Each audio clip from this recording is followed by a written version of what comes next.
What is going on, you guys? This is Ryan back with another episode of Pack and Play Update. I don't know what it's going to be called, but right now we're going to be talking about the uniform and jersey. Actually, uniform and jersey are the same thing. Uniform and stadium poll question that we had running yesterday. We actually had, I'm not going to say a four-way tiebreaker, but a lot of these teams got some pretty big amount of votes. So what we're going to go ahead and do is we're going to run a final four.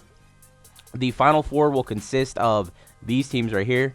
We actually have them on the trade block. And not only are we going to be using the home and away bronze uniforms, but we'll also be using some premium alternates for whichever team wins this final four voting. So the Vikings and Texans actually got a lot of votes.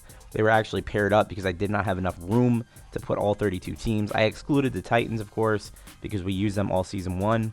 So Vikings, Lions, Eagles, and Texans are the four teams that we have here that you guys can vote on in the description below. Go ahead and vote if you want. And there's a lot of good, premium alternates we could use. Vikings have, I think, one or two. They have the old school Vikings, purple People Eaters uniforms. We have the Lions. They have the black uniform, Thanksgiving uniform. I think they have like the old school, like Barry Sanders uniforms they wore, and then really, really old uniforms from like the 60s. We also have the Philadelphia Eagles. They have the black uniform, the very, very neon, bright green uniforms, and then those god-awful blue and yellow uniforms. That'll be fun to use. And then also, we have the Houston Texans here that have a blue uniform as well as their default red uniform. So, yeah, those are the four uniforms you guys could choose on. We'll also be using their stadium. So, you have 1, 2, 3 domes, and then one, I guess, Eagle Stadium that is not a dome, and it'll be kind of sunny and maybe have some lighting issues. I don't know. I'm just kidding. I'll be happy using any of these uniforms, any of these stadiums. So go ahead, vote on the final four. Right now, I actually ran the poll question on Twitter for the people there first before I got the video up. Vikings are currently in the lead at 32 votes with the Lions at 31. We have the Eagles coming in at 25, and then the Texans sitting alone down there at the bottom at 19 votes. So if you guys want to go ahead and do that, go ahead. But anyways, we do have a lineup update here. And the reason, like I said, I do not have a gameplay up today is because I'm trying to get these uniforms sorted out on which ones we should be wearing. I want it to be the most interactive series possible, with you guys giving me some, insight and, rule changes and what jerseys I should be wearing, what stadiums I should be using. I think it's just more fun when it's interactive. And I do want to show you guys a lineup update here that we did make. We put Torrey Smith at wide receiver number 2 over Michael Floyd. Reason being is we already have a guy like Michael Floyd and Jordy Nelson, and there's no reason to have two, big tall receivers on the outside when all I really need is just Jordy to do his thing.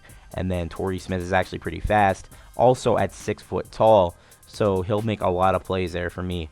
I think since I run a lot with Pierre Thomas, mix in some play action, we'll have a deep threat with Torrey, and then a possession guy like Jordy to do that, and then also Pierre Garçon to be able to just catch those slants and make some plays with his feet and stuff like that with the elusiveness that he has. He has really good elusiveness. So a lot of people ask me why I use Delaney Walker at fullback. Reason being is he's 86 speed with an 85 run block. You're not going to get that out of LaRon McClain, James Casey, Jermaine Gresham. Also, shout out to Chase here for this Walter Payton. His card did win that Design a MUT Legend contest, and looks pretty good. Not gonna lie, it looks really, really good.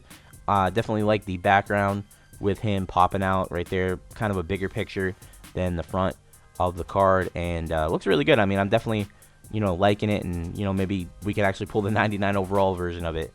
So I didn't even actually see that Source GIC award. I never even knew it said that on the back of those cards.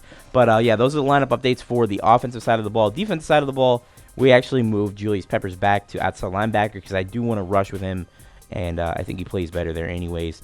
Vontae's perfect at middle, and reason being here is he's better than DeQuell Jackson at pretty much everything. Very good zone, and I do think he has a little bit of catching here.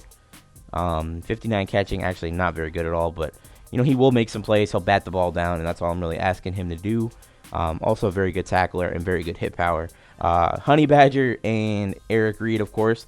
I really want to upgrade this Tyrann Mathieu, but maybe if we get lucky somehow at that collectible and that invitation, that's the only way. I'm not trying to cheat my way to a good team.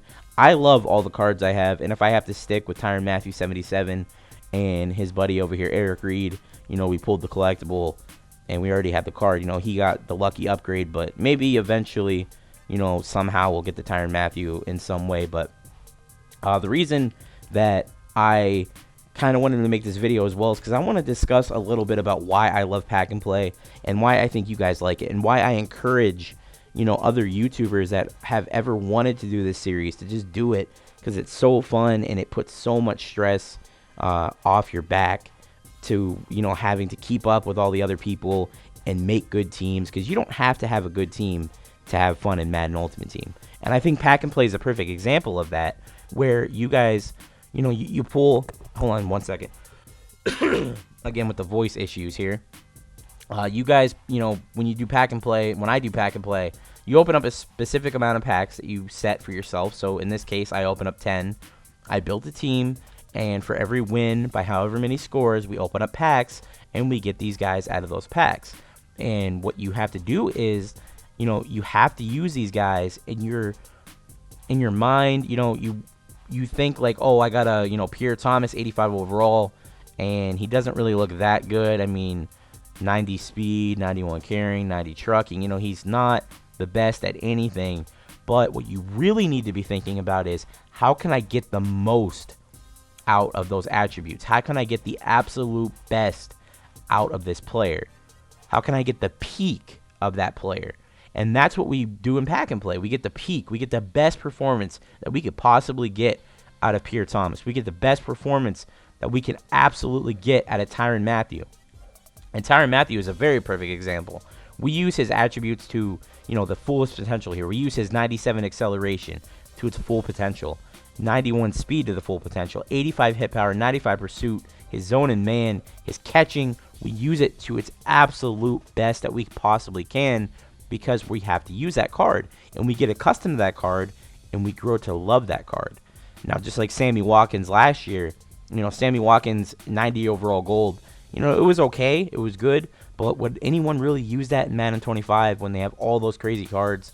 Just like, Tyrann Mathieu at strong safety, would you really use a 70, well, I think he's like 81 overall at free safety, but would you really use that card over even a guy like, I don't know, Deion Buchanan, rising star? No. But because he's our best player that we could currently use at this position, we get the best out of him that we possibly can, and we have fun doing it. That's why Pack and Play is so fun. You get to grow accustomed to these cards and use them to their full potential, and actually grow to enjoy playing with them, and you make your team have chemistry. Like, we know ins and outs of all the players that we have here. We know what they can do, what they can't do. We've seen Darqueze Dennard and Alfonso Dennard make some mistakes, on deep passes, but we grow to know that, again, sorry with the voice, we know that they can actually bat the ball down very well. They're really good at it, and that's their strength. Don't go for interceptions on deep balls most of the time. Go for the bat down, and these guys will get it. They'll keep up with those receivers, besides, Martavis Bryant, of course, but they'll keep up with the receivers, and they'll make plays on the ball if you desperately need them to. Like, just because they're 75 and 77 overall doesn't mean they're terrible. I mean, I'm sure we could get a better upgrade for sure, but we get the absolute best we can get out of these guys, and while that may not be amazing, they get the job done. So that's why Pack and Play is so fun, and I encourage anyone that wants to do the series, if you're a YouTuber, it's not my series. I didn't even create Pack and Play. It's actually created from FIFA guys, I think dating back to 2009. I seen a Pack and Play video up on like FIFA 09 or FIFA 10. But it's definitely, a fun series to do. And if you're ever wanting to do it, you don't even have to ask me. Just go ahead and do it. Have fun. And it takes, like I said, it brings the monkey off your back. Like, you don't have to have a 99 overall team. You don't have to spend, hundreds and hundreds of dollars to play Pack and Play. You don't have to spend anything at all. Like, you could just take whatever coins you have left for your main squad, sell your team, and there you go. You have coins for the rest of Pack and Play. You open up packs based on how many scores you win by, or maybe you just want to do it by every win. You open up one pack. You could do it in multiple ways. You could come up with your own rules, but of course, like I said, it's all about having fun, and Pack and Play, in my opinion, is the most fun that I have on Madden Ultimate Team, and I just love it. And I know a lot of people love it. a lot of you guys in the comments, and I really enjoy bringing the videos to you guys, and I really am happy that you guys love it so much, and you guys give me tons of comments, tons of views, a lot of feedback. You've come up with some rules. The user pick rule is really cool, where I have to get 2 user picks in order to get another pro pack, and I don't see this ending anytime soon. And hopefully in Madden 16 we could do it, right off the bat and have some fun. Albeit coins are going to be a little bit harder to come by at the beginning of Madden, but we'll somehow make it work. I think we're going to have a lot of fun. And again, like I said, if you want to vote on the jerseys, we have the Vikings, Lions, Eagles, and Texans in the Final Four. Go ahead and give it a vote.